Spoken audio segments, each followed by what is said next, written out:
Greetings and salutations. It is I, Professor Macabro, accompanied here, like always, by the ever-lovely Zombie Wasitos and the Spooky Crew. And we're here to regale you with another movie review. Doing movie reviews. Yes, indeed. The purpose of this channel has always been to be like a variety channel involving horror. I consider myself a horror host kind of person, and I've wanted to do reviews, and that's what I'm doing. Yes, indeed. I love watching movies and talking about them, because I love the sound of my own voice, you see. I have such a delightful voice. I think so, yes, indeed. Anyway, I was not able to see this particular movie that we're going to talk about in the theater. It did come out in the grand old country of Mexico, but unfortunately it came out in such a limited run, and my life has been so hectic lately with a whole bunch of shit that I was not able to go and see it, despite I really wanted to see it because Catherine Newton is in it, and I really like Catherine Newton. She was in Lisa Frankenstein, she was in, when she was a lot younger, she was in Paranormal Activity 4, and I really liked her work in horror specifically. Again, Lisa Frankenstein was chef's kiss. Even though a lot of people didn't like it, I liked it. It was weird, it was quirky, and Catherine Newton was great. And when I saw that she was going to be in a vampire movie, well, I was like, I want to see it. I have to see it. And unfortunately, I was not able to see it until it finally hit streaming, because I haven't been able to find a copy on the cheap. But the movie in question that I saw on streaming was Abigail. Yes, indeed. Now, unfortunately, like it happens with a lot of movies, whether it be horror or action or comedies, the trailers are the movie's worst enemy, because you'll see some numbnut executive person is like, hey, let's promote the movie. Let's get people excited about it by spoiling the shit out of everything in the trailer and leaving nothing for the people to be surprised for. Ha ha ha! I know what's best for a movie. I'm the one that makes the big $1 million bucks. Ha ha ha ha! Smoking his cigar and shit. Rubbing his belly as he's getting a blowjob by a secretary. I don't know what those executives have running through their head, but that's what happens. And of course, in one of the trailers, it was revealed that Abigail is about this group of people that abduct a girl that turns out to be a vampire. Thanks, trailer, for completely ruining the surprise. Fuck you, executives. Fuck you to hell. But anyway, I was still interested in seeing it because, again, Catherine Newton.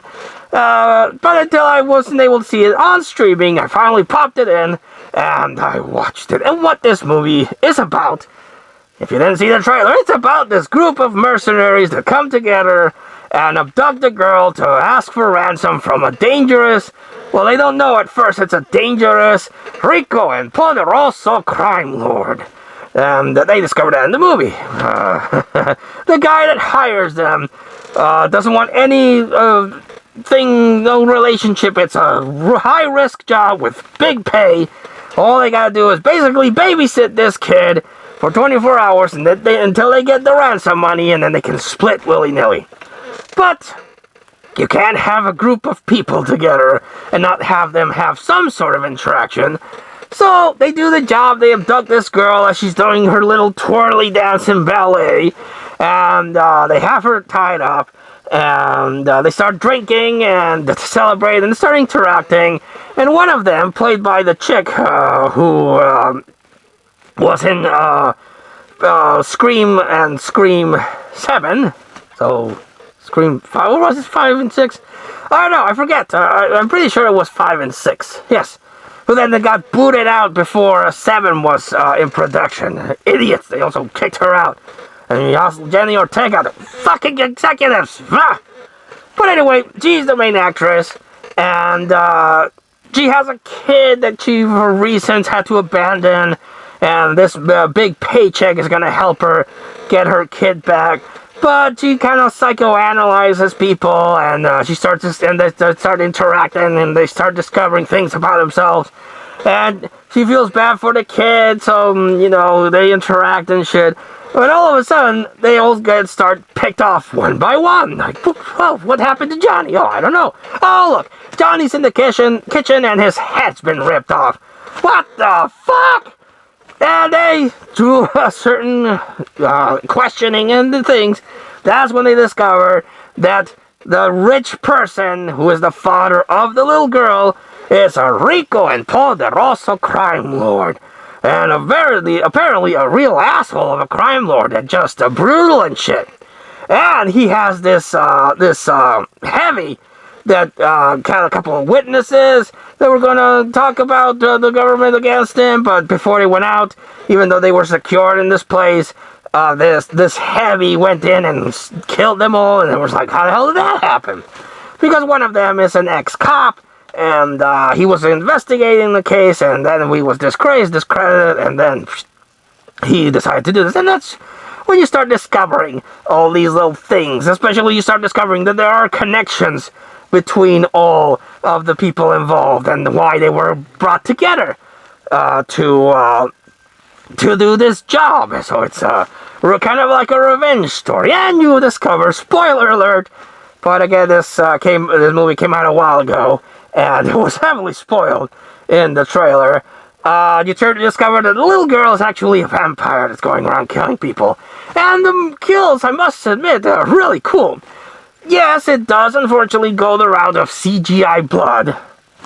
And it does have some practical blood, but mostly it's CGI blood. And I've debated whether this is good or bad. I mean, if you're a person making the film, CGI blood will save you a lot of time, if you're on a crunch schedule or a budget, because that way you don't have to clean all the blood off and clean all the blood from your actors, so you can do a couple of takes without worrying about it.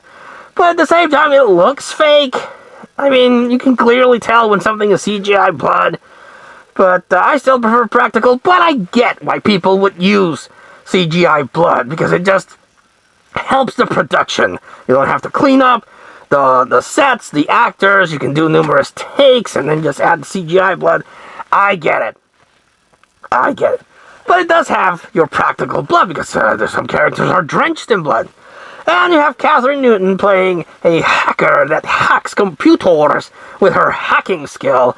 And unfortunately, she's bitten by the valet vampire, and she starts turning into a vampire. And Catherine Newton is great in this. I really, really like it.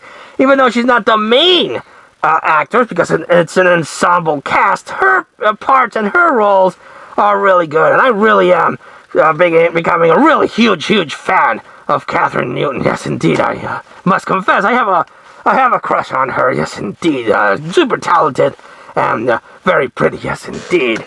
Yes, indeed. And she does well with the time that she's on screen. And once she goes vampire, it's a whole other ballgame. But the main star still is the chick from Scream and this other guy that is trying to survive with her. And again, it's one of those situations where a group of, for all accounts and purposes, evil people who have done evil things encounter something that's even worse, much like with Saw X that we talk about, where this group of scammers that were robbing people blind with the promise of a cure and then they died, encounter John Kramer because they made the unfortunate mistake of, scamming him. So it's a group of bad people encountering something worse. Same thing with Abigail. It's a group of bad people that encounter something worse. But that something worse was actually very methodically planned. She planned all this. And it's really good when everything comes to a head. And eventually, spoiler alert, you haven't seen it, so cut this part. The chick from Scream has to fight the other guy who turns into a vampire. But because he's bigger, and I guess newborn vampires are stronger than a vampire that's been 100 years old, he kind of sucks on Abigail, and he gets more of a power-up, and he's able to flip Abigail willy-nilly, so the two girls have to, the two people that identify themselves as women, have to fight the new bad vampire. But he thinks he can do all sorts of really cool vampire stuff, and then they kind of go into the lore on that. So I liked it. I like Abigail. It really is a really cool twist on the vampire thing, specifically Dracula's daughter, because that's when it was revealed that the big Rico and Poderoso crime lord is Dracula. That's why he's so notorious and a brutal motherfucker, because he's Dracula. So at the end, he comes to her daughter, and he's like, "Oh, daughter, what the fuck have you been doing? I'm gonna kill her because it's lunchtime." But Abigail, lets her go, and she's able to escape all bloody and bruised and everything. So they're still out there. Dracula and Abigail are still out there in the world, and they can still chomp on whoever people they want, but, at least that one person got away. Which would seem like a loose end. I mean, you would think they would not want her to get away to spread the fact that Dracula's alive in the world, but I guess you have to have a happy ending. Again, much like with Saw X, it ends in a happy ending? Question mark? But yes, I thoroughly enjoyed Abigail. It really is, as a lot of people actually have mentioned, it's a really good movie, and after seeing it for myself, it really is a good movie. It's a fun time, it's a crime heist, it's a whodunit, it's a vampire movie, it's all these things mixed together that I think worked out very well. Yes, indeed. Have you seen Abigail? Did you like it? Did you hate it? Let us know in the comments down below. But until we see you all next time, this has been Professor Macabro. That is Zombie Huesitos and the Spooky Crew. And we all wish you, yes you wonderful person or people watching this video, yes indeed, we wish you, like always, a good evening.